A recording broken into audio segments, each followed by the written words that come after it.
नमस्कार मित्रांनो, आज आपण अशा एका विषयावर बोलणार आहोत की जो विषय प्रत्येकाच्या घराशी निगडीत आहे. रिसेंटली खान सरांनी एका पॉडकास्टमध्ये असं एक विधान केलं जे खरंच धक्कादायक आणि वास्तव आहे.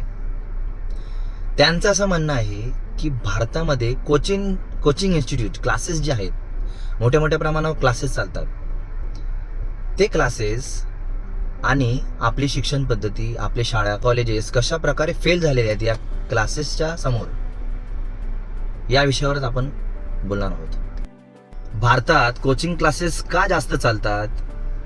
कारण आपल्या शाळा अपयशी झाल्यात. ऐकायला हे कडू वाटतंय, पण हे तेवढंच सत्य आहे. ते त्या व्हिडिओमध्ये बोलता बोलता असं म्हटले की चीनमध्ये 1 नेशन 1 एज्युकेशन अशी सिस्टम राबवली जाते. म्हणजेच चीनमध्ये कितीही श्रीमंत व्यक्ती असो किंवा कितीही गरीब व्यक्ती असो, त्यांच्या पाल्याला, त्यांच्या मुलांना ज्या प्रकारे गरिबांना शिक्षण दिलं जातं त्याच प्रकारे श्रीमंतांना शिक्षण दिलं जातं. हे भारतामध्ये का नाही आपण राबवू शकत? भारतामध्ये 1 नेशन 1 इलेक्शन आहे. आता ते कितपत आहे, राबवतायत नाही राबवतायत हे माहिती आहे. इलेक्शन खूप महत्वाचं आहे भारतामध्ये, शिक्षण पद्धती नाही. आणि हेच खूप दयनीय आहे.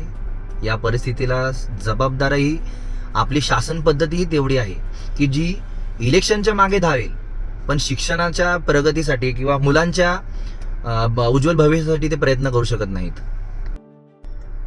मोठ्या मोठ्या शाळांमध्ये किंवा कॉलेजेसमध्ये चांगल्या प्रकारचे उत्तम दर्जाचे शिक्षण दिले जात नाही.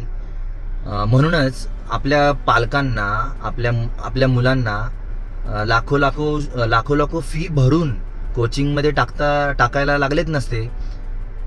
आणि या सर्वांमुळे जी आपल्या भारतामध्ये कोचिंग इंडस्ट्री जी आहे ती भल्या मोठ्या प्रमाणात वाढलेली आहे. आणि त्यांचे जे फीज आहेत त्या फीजसाठी लोकांना कर्ज घ्यावे लागत आहेत. कॉलेजसाठी तर आहेतच, कॉलेजसाठी, उत्तम शाळांसाठी त्यांना डोनेशन, या सगळ्या फीचा बोजा तर आहेच. पण कोचिंग इंडस्ट्री ही तेवढीच आपल्या सामान्य कुटुंबासाठी जबाबदार आहे. सामान्य कुटुंबाच्या खिशाला न परवडणारी आहे, तरी पण लोक कर्ज काढून क्लासेसच्या फी भरतायत. आणि हा एक खूप महत्वाचा मुद्दा आहे. भारतात श्रीमंतांच्या मुलांसाठी दर्जेदार शिक्षणाची सोय आहे, पण तेच गरिबांची जी मुलं आहेत त्यांच्या शिक्षणाचं काय? तुमच्याकडे पैसा असेल तर तुम्ही उत्तम दर्जाचे शिक्षण घेऊ शकता. ही एक अशा प्रकारची स्पर्धा आहे की ज्यामध्ये एकाचा पाय मोडलेला आहे आणि दुसऱ्याला सगळ्या सोयी सुविधा पुरवून त्या दोघांनाही पुढे एकाच स्पर्धेत बसवलं जात आहे. मग ही समान दर्जाची स्पर्धा कशी होईल? गरिबांची मुलं आणि श्रीमंतांची मुलं ज्यांना उत्कृष्ट क्वालिटीचं शिक्षण दिलेलं आहे, आणि एका साईडला गरिबांची मुलं आहेत, पुढे जाऊन ती एकाच ठिकाणी आहेत, एकाच कॉलेजला आहेत. त्याच्यामध्ये थोडाफार भेदभाव तर होणारच आहे. सामान्य माणसाचा निम्मा पगार हा त्यांच्या मुलांच्या ट्युशन आणि फी मध्येच जात आहे.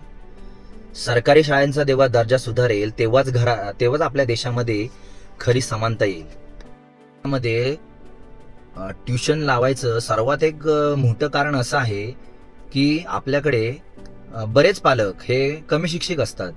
आणि त्यात वरून आपल्या प्रत्येकाच्या डोक्यात इंग्रजीचं भूत जे आपल्याकडे बसलेलं आहे, इंग्लिश मिडियमचं जे आहे, भल्या मोठ्या शाळा, त्यांचे सर्व कॉन्व्हेंट स्कूल, ही जी आपल्याकडे पद्धत आहे, आपण सावत्र आईला आपलं करून घेतलंय आणि आपल्या सख्या आईला ढकलून दिलंय बाहेर. बऱ्याच पालकांना इंग्रजीबद्दल नॉलेज तर नाहीये, पण आपल्या मुलांना इंग्रजी शाळेत घालायचं जे भूत त्यांच्या डोक्यात आहे, यामुळे ट्युशनची तर खूप गरज पडलेली आहे. पहिलीतली दुसरीतली मुलंही ट्युशनला घालत आहेत पालक, आणि त्यामध्ये त्यांच्यावर आर्थिकही बर्डन तेवढंच येत आहे.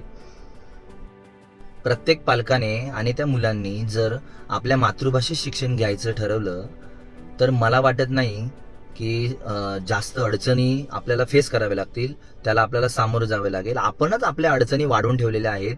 शिक्षणाच्या बाबतीत जो आपल्या डोक्यामध्ये भ्रम निर्माण झालेला आहे की इंग्रजी हे शिक्षण चांगलं, मराठी कमी, हे आपणच आपल्यामध्ये, हे फक्त एक माध्यम आहे.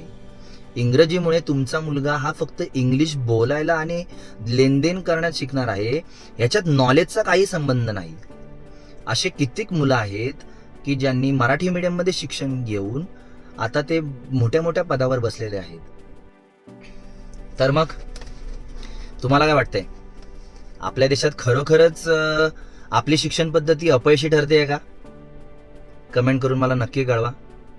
आवडलंच तर लाईक शेअर करा, सबस्क्राईब करा, फॉलो करायला विसरू नका. हसत राहा, व्यक्त व्हा, प्रश्न विचारा, आनंदी राहा. जय हिंद, जय महाराष्ट्र.